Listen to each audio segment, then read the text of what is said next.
Suportado ng 17 senador ang pagdedeklara ng martial law sa Mindanao ni Pangulong Rodrigo Duterte. At sa punto pong ito, makausap natin ng isa sa kanila, si Senador J.B. Ejercito. Good morning po, Senator. Hi, good morning. Magandang umaga sa iyo, Igan.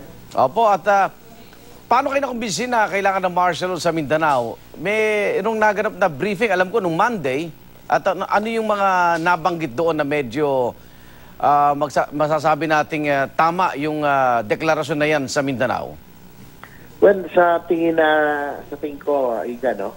Talagang there is an urgent and a compelling reason para sa ating pamalaan na tapusin na itong rebellion at pagsugod at panggugulo ng mga terorista dito sa Marawi. No? At palagay ko rin, Igan, bilang kinatawan ng ating mga kababayan, ito rin ang gusto ng karamihan sa Mindanao, no? Na matapos na sa lalong madaling panahon ang kaguluhan dito sa Marawi. At kung tatanong mo kung ano yung nagkumbinsi sa akin, Opo. Actually ako pabor sana ako sa joint session ng umpisa, pero sa dahilang naipaliwanag ng defense officials, no, na iba ang sitwasyon dito. Igan, ang kalaban po natin, hindi ordinaryong rebelde o mga bandido. Ito po yung mga terorista.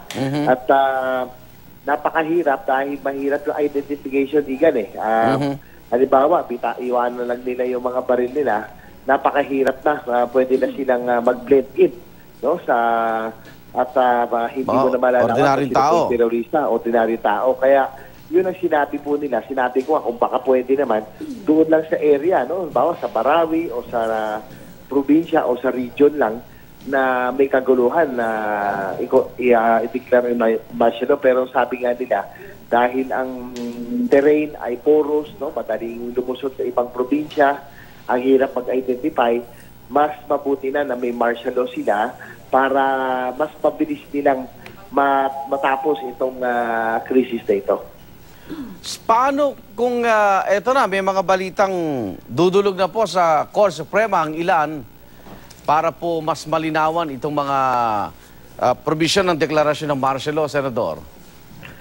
Actually, hindi po ako abogado, pero ayon sa mga diskusyon kahapon, no, ng ating mga kasamahan ng mga abogado, na meron lang, kailangan lang tayo mag-joint session. Kumbaga, required lang na magkaroon ng joint session kung whether to revoke or to extend martial law, no? Kung yung within 60 days, no?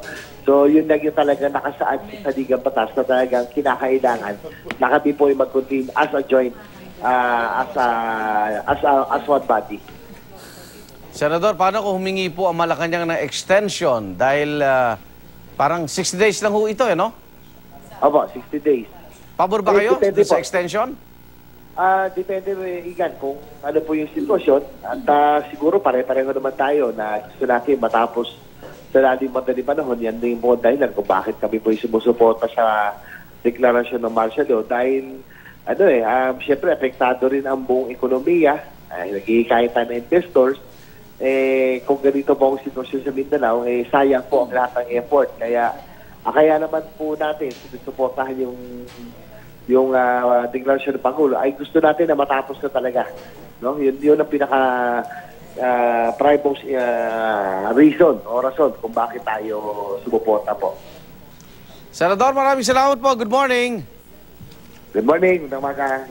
Senador J.B. Ejercito.